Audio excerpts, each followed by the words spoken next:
We are cutting into regular programming right now as we are covering breaking news in Orlando. Yeah, the Pulse nightclub sign is about to be taken down. So let's take you there live. You are looking right now at the Pulse nightclub and that huge crane that we've been watching all morning, which at any moment is going to be lifting that iconic sign along Orange Avenue, a sign that really has become a part of life in that area. If you live or work in that area of Soto, just south of the heart of downtown Orlando, it's a sign you've probably passed a million times, and it's going to be no more after today. Yeah, and we're talking about the Pulse nightclub that in 2016, almost 10 years ago, June 12th of 2016 was the site of a gunman going in and taking 49 lives. This will be eventually the site of a permanent memorial, but to make way for all of that, the sign has to come down, and in the weeks ahead, the whole nightclub will be demolished there.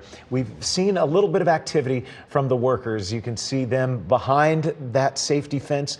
They are getting closer to the crane and the truck, and looks like they are getting in place to use that heavy machinery, that heavy duty crane to detach and lift up the Pulse sign and then lower it. They're going to preserve this because it does have signatures on it. It is that symbol, Nancy, you mentioned. If you drive past there, that is one of those things that's just iconic to Pulse nightclub and to the remembrance of the 49 angels, those 49 who lost their lives that night on June 12th of 2016. And so they're going to preserve this, and it may become part of the permanent memorial. Right, and we are getting a little bit more and more of what that permanent memorial will look like once it does open. They expect sometime toward the end of 2027. There is a possibility that the sign will be a part of it. They don't know for sure. They're still working on a lot of the details of that permanent memorial. So that sign is going to be kept safely in storage along with those panels that we saw removed earlier this morning and yesterday. Those panels holding signatures of probably thousands of people that have stopped by the Pulse Memorial at one time or another over the years, and they've signed messages there on the sign. I was with a group of moms one night when they walked up to the sign and signed some things there. So that panel, those panels, or several different of them, really hold a lot of significance for people. Those have been safely put in storage as well, and we'll see if they become a part of the permanent memorial. We do know that for sure, part of the dance floor is going to be part of that memorial. And that, of course, has such significance to the people that were there that night, the survivors, and of course, the victims' families. These are people who went there that night to have fun. We've always said they just went there to dance, and no one could have ever imagined what happened that night 10 years ago, almost 10 years ago now in June.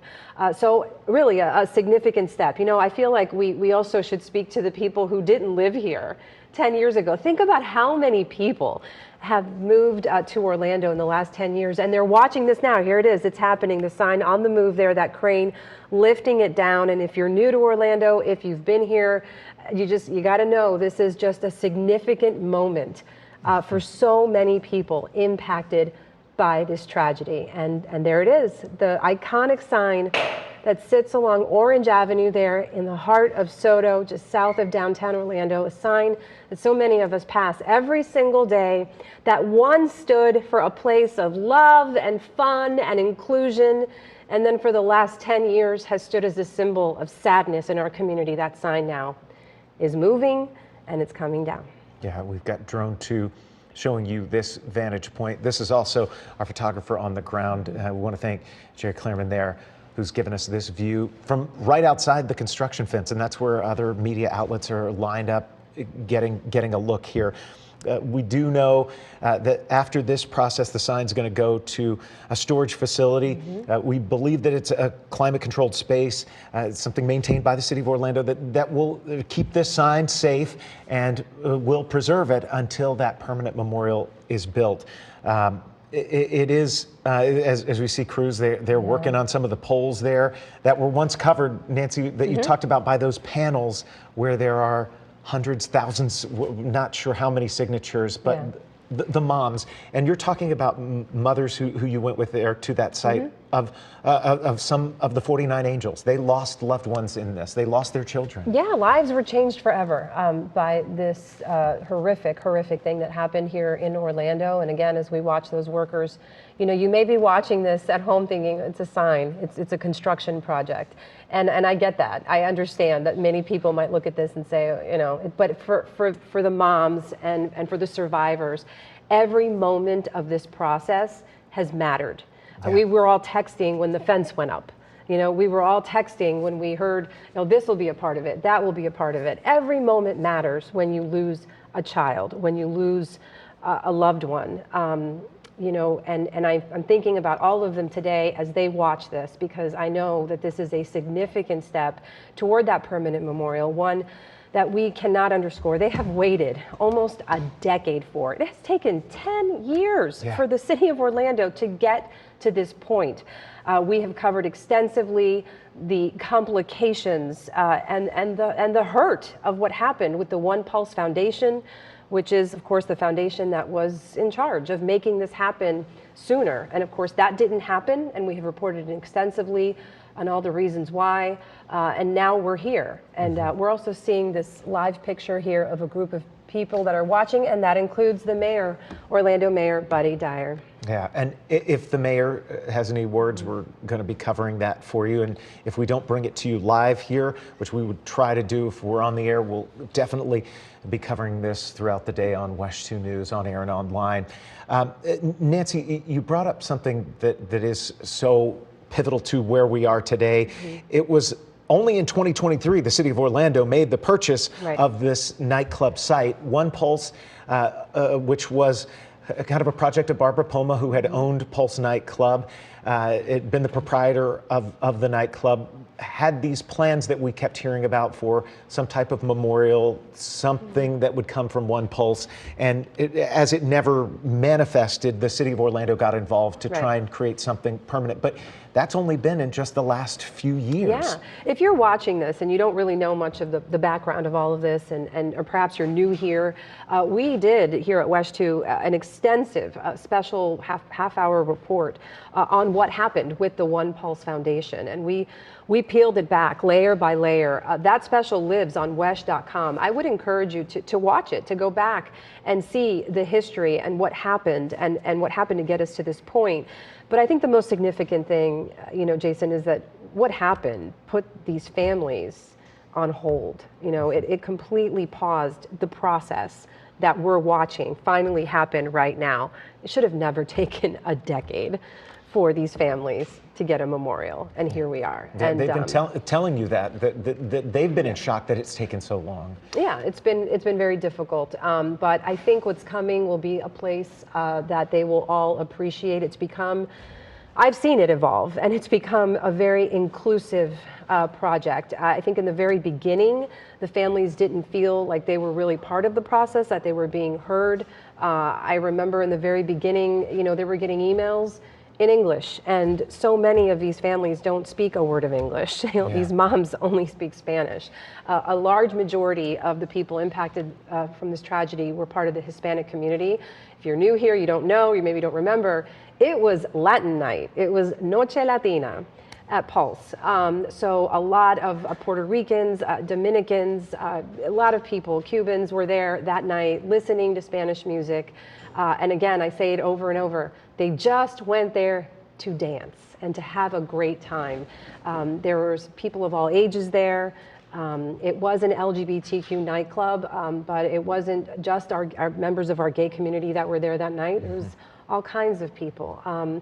And so it really is a tragedy that touched so many in our community. And I think, once again, look at that shot right there. There it goes, the sign up on that hoisted crane. Yeah, wow, it's really something to see. And again, this is a step forward, guys. I mean, this is just the beginning of the process, right? But I think it's the most visual one, and maybe the most meaningful one that we've had so far. I mean, as we see this sign sort of float through the air, it is stunning to witness, but it's also beautiful in knowing that there is this, you know, demolition And from it will come this memorial, sort of as a phoenix rising from the ashes. This is part of that process of taking it all down so that this permanent memorial can be built. Because on that June 12th, 2016 night, well, people in the community came together. They wanted to have fun and they wanted to dance. A gunman walked in and took the lives of 49.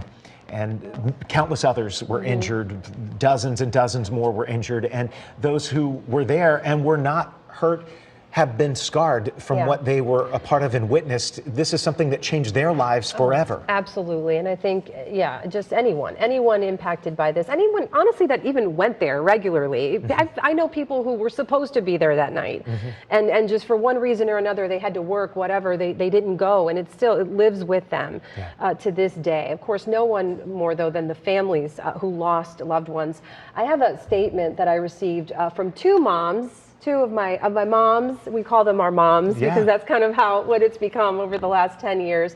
Olga Disla, who is the mother of Anthony Luis Laureano Disla, and Carmen Capó, who is the mother of Luis Omar Ocasio Capó. They sent us a statement this morning saying that the demolition of the space where the improvised Pulse Memorial was located represents a symbol of injustice and neglect of the victims and survivors. Harsh words.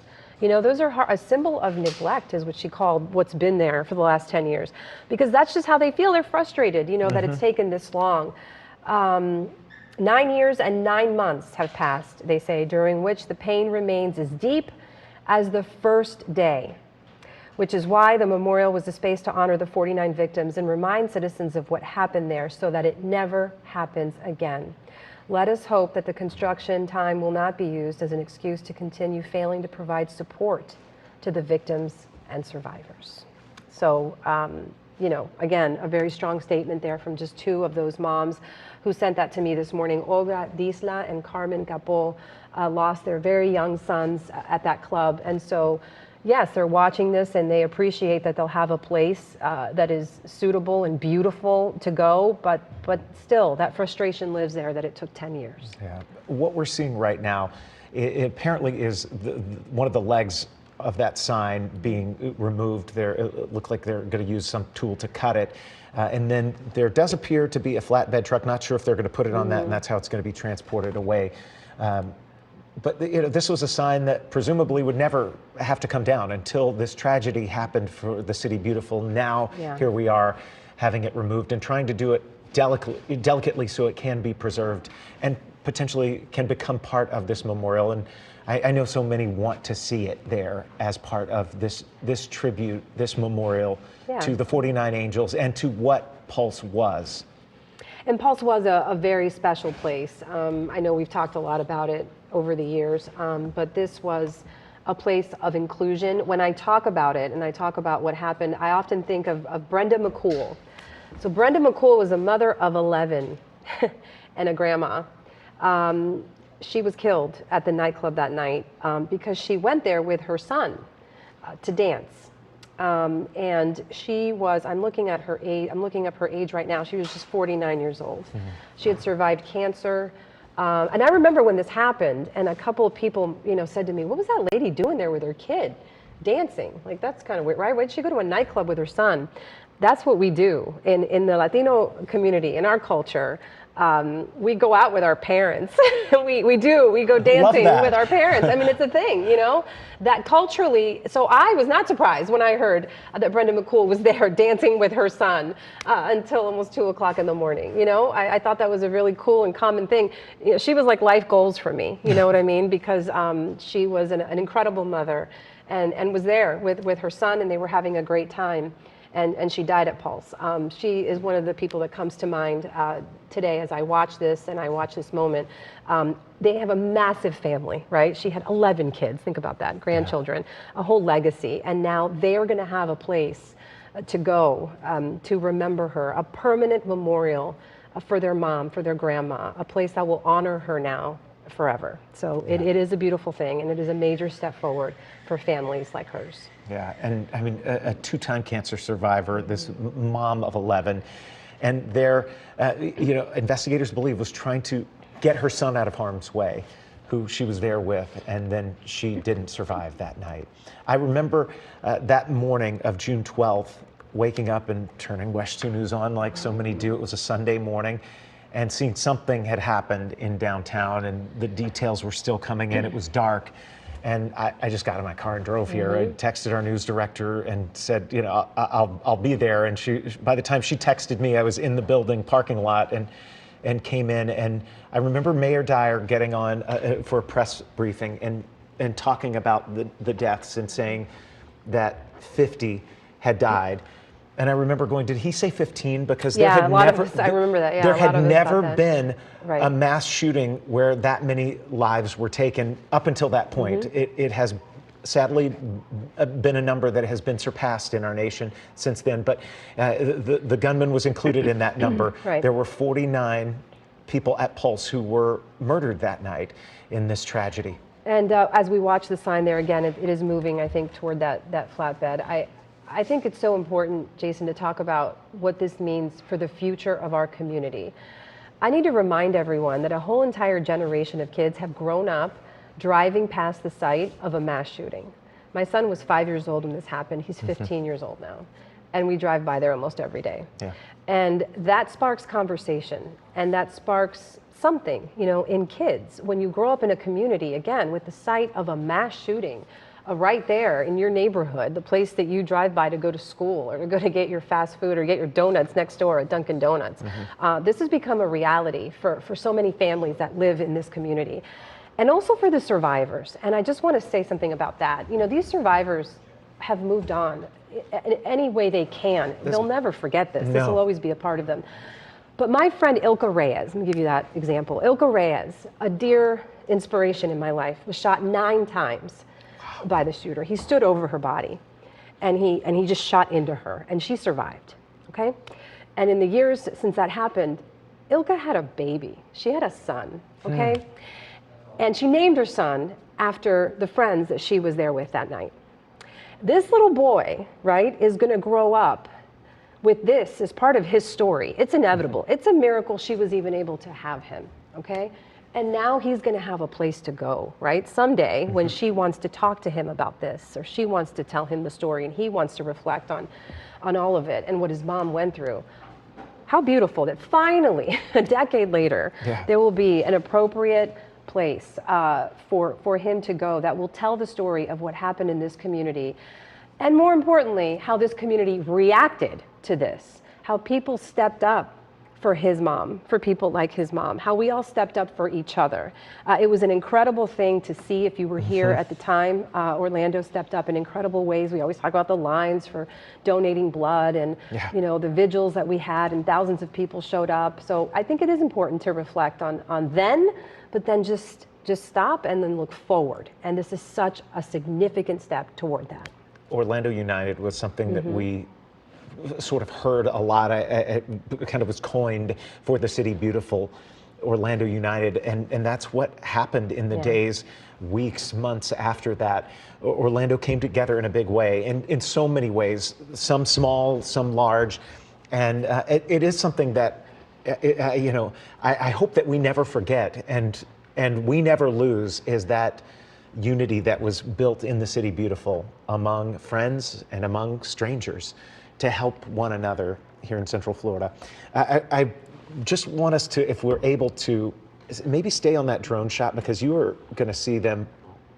Okay, we're going to keep this view right here, but they are going to lay that sign down onto the flatbed. And again, we've got crews in a couple of different places here, keeping an eye on this.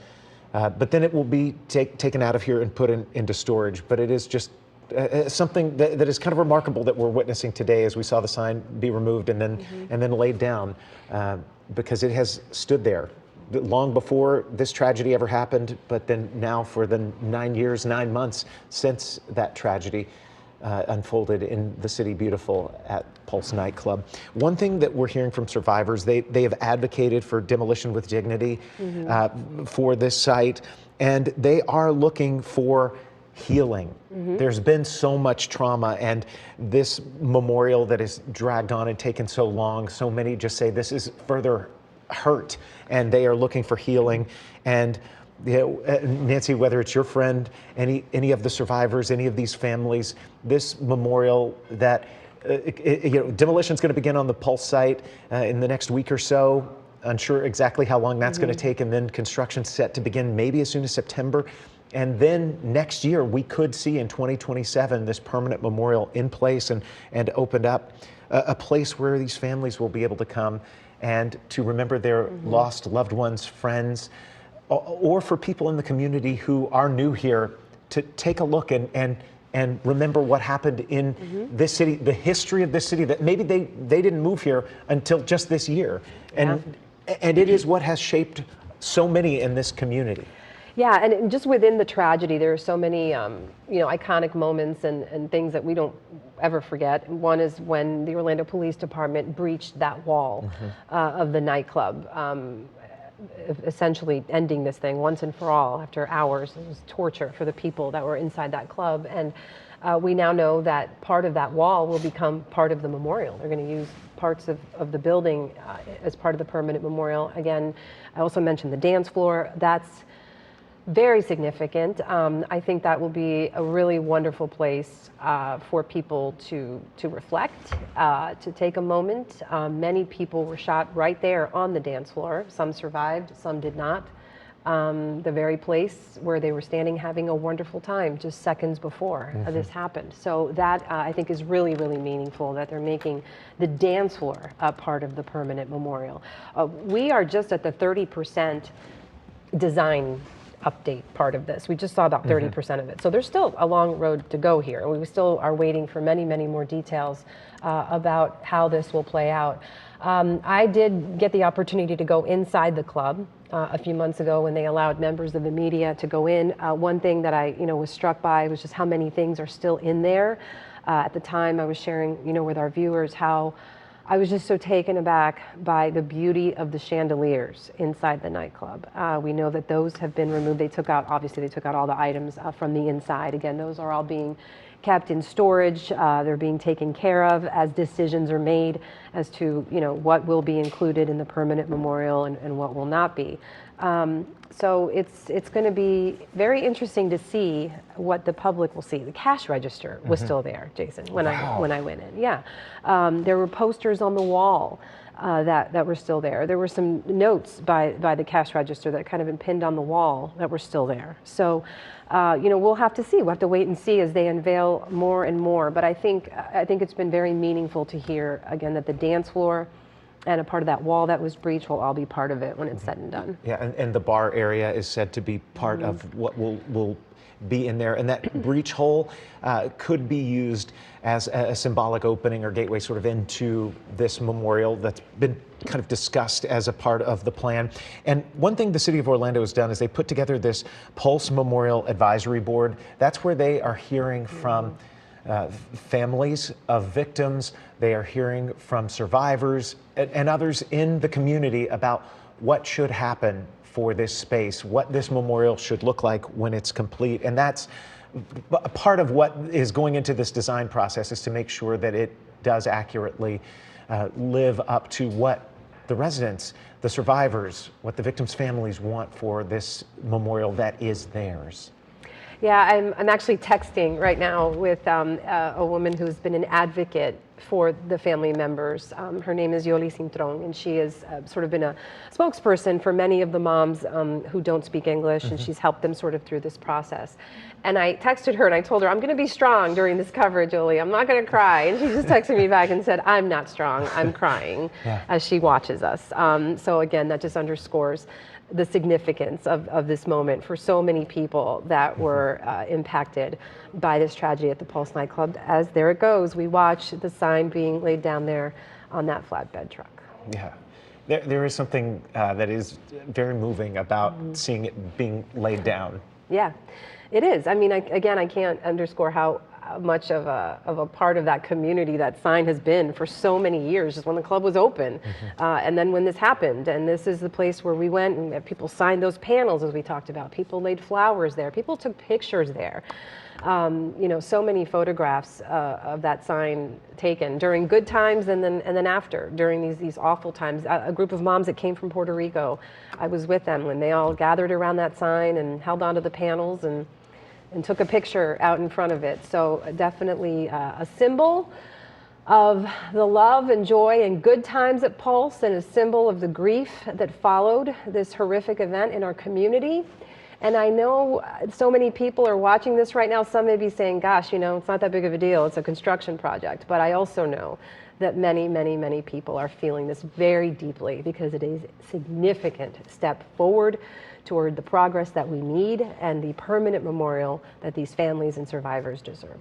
Okay. And when you talk about one life lost, you know, it's a tragedy. But when you talk about 49 people killed at this site in one night when a gunman came in, it is certainly something that had so many ripple effects. It has impacted countless lives, and that's why we take a moment right now to bring this to you live here on television and interrupt programming on WESH 2, because it is something that is important for our community, and it is something that has shaped Orlando. And it is a process, because we don't have this permanent memorial going into this June 12th of 2026 will be the 10-year remembrance of what happened there. June 12th of 2026, 10 years later, and still no memorial yet. But 2027, that's what officials in the city of Orlando are saying. That is the goal of opening up a permanent Pulse Memorial. And it's really important to point out, Jason, even a decade later, there's still a lot of frustration and there's still a lot of questions. There are still family members who have questions about the response that night, about exactly what happened with the One Pulse Foundation and how and why it unraveled the way it did. I encourage you, again, if you're watching this, if you're just joining us, we have a special that we did on that very issue on the One Pulse Foundation. It lives on wesh.com. You can go there. We put a lot of work into really peeling back the layers of what went wrong with the foundation that ultimately led to these honestly ridiculous delays in getting a permanent memorial for these families and for these survivors. There's so much, you know, to go into with that. I think it's great if people want to watch the special and really kind of get up to speed on exactly what happened to get us to this point now that we're here. We're the city of Orlando now handling the demolition of the club and then the construction of the permanent memorial. It's been a long road. It has. And on the city of Orlando's website, they put together, it's pulseorlando.org if you're interested in going there. And I'll say it again, pulseorlando.org. They outline the phases of this, and it's 6 phases in all. From when the city of Orlando got involved, that was just in 2023 to shape what's happening. And we are now into the phase 5, where it's the site clearing and building removal. And that's what we have witnessed today as we brought it to you live. You joined us for our coverage of it. We're in that phase 5 of the site clearing. Building removal is going to begin in a week or so's time. We're going to cover it here on WESH 2 News. And then phase 6 is the construction. After that, the goal is to have this permanent memorial up and running, and at this very site of where the tragedy happened on June 12th of 2016. Yeah, you were talking about that website from the city of Orlando. They even offer a breakdown of the people that contributed to what we're seeing right now, the people that contributed to the plans, the process. 10 of them, of the 18 on the Pulse Memorial Advisory Committee, 10 lost a family member or are a survivor of the tragedy. 10 identify as Hispanic, 3 as Black or African American, and 5 as white. So they did, you know, try to be represented, to represent everyone that was impacted, you know, and of course include the voices of those family members, many of which said they didn't feel very included in the beginning of this process. So the city, you know, did try to bring them in and fold them in to be a part of these very big decisions. I think we're getting ready to wrap up our coverage. Any last words, Jason? We're going to follow this through the process, and you know, Nancy, the interactions that you've had with these moms and the stories that you've been able to share and tell. And again, go to wesh.com, watch that special. It's so powerful, it's so moving, and it helps us all understand where we are now after this tragedy that has changed the city of Orlando. Yeah, and I just want to say, if you were impacted by this tragedy in any way and you are watching this and it's affecting you, you know, reach out to someone who will understand how you feel and know that you're not alone. It's been a long road, Orlando, almost 10 years, and our Pulse sign there along Orange Avenue is now gone, on the move, as we take another step toward a permanent Memorial. I love you, Orlando. A major step today. We'll be back with more coverage starting this afternoon at noon.